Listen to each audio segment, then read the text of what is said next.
بسم الله الرحمن الرحيم. يا أيها الذين آمنوا إذ تطيعوا الذين كفروا يردوكم على أعقابكم فتنقلبوا خاسرين. بل الله مولاكم وهو خير الناصرين. سنلقي في قلوب الذين كفروا الرعب بما أشركوا بالله ما لم ينزل به سلطانا ومأواهم النار وبئس مثوى الظالمين. ولقد صدقكم الله وعده إذ تحسونهم بإذنه حتى إذا فشلتم وتنازعتم في الأمر وعصيتم من بعد ما أراكم ما تحبون منكم من يريد الدنيا ومنكم من يريد الآخرة ثم صرفكم عنهم ليبتليكم ولقد عفا عنكم والله ذو فضل على المؤمنين.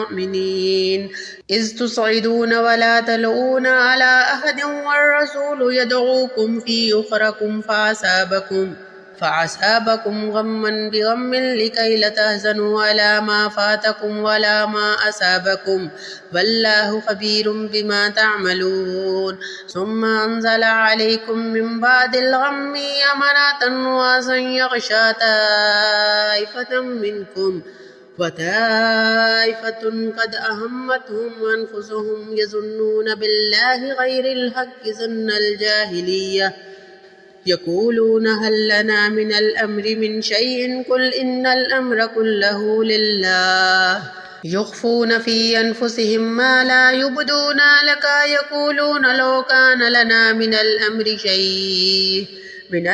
شيء ما قتلنا هاهنا قل لو كنتم في بيوتكم لبرز الذين كتب عليهم القتل إلى مضاجعهم وليبتلي الله ما في صدوركم وليمحص ما في قلوبكم والله عليم بذات الصدور. إن الذين تولوا منكم يوم التقى الجمعان إنما استزالهم الشيطان ببعد ما كسبوا ولقد عفا الله عنهم إن الله غفور حليم. يا أيها الذين آمنوا لا تكونوا كالذين كفروا وقالوا لإخوانهم إذا ضربوا في الأرض إذ قالوا غزا لو كانوا عندنا ما ماتوا وما قتلوا ليجعل الله ذلك حسرة في قلوبهم والله يحيي ويميت والله بما تعملون بصير. ولئن قتلتم في سبيل الله أو متم لمغفرة من الله ورحمة خير مما يجمعون. ولئن متم أو قتلتم لا إلى الله تحشرون.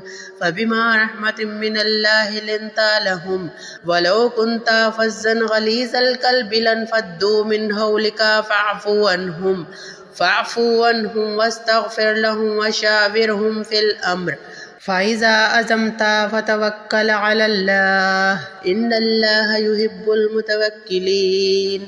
إن ينصركم الله فلا غالب لكم وإن يخذلكم فمن ذا الذي ينصركم من بعده وعلى الله فليتوكل المؤمنون. وما كان لنبي أن يغل ومن يغلل يأتي بما غل يوم القيامة ثم توفى كل نفس ما كسبت وهم لا يظلمون. أفمن اتبع رضوان الله كمن باء بسخط من الله ومأواه جهنم وبئس المصير. هم درجات من الله والله بصير بما يعملون. لقد من الله على المؤمنين إذ بعث فيهم رسولا من أنفسهم يتلو عليهم آياته ويزكيهم ويعلمهم الكتاب والحكمة وإن كانوا من قبل لفي ضلال مبين.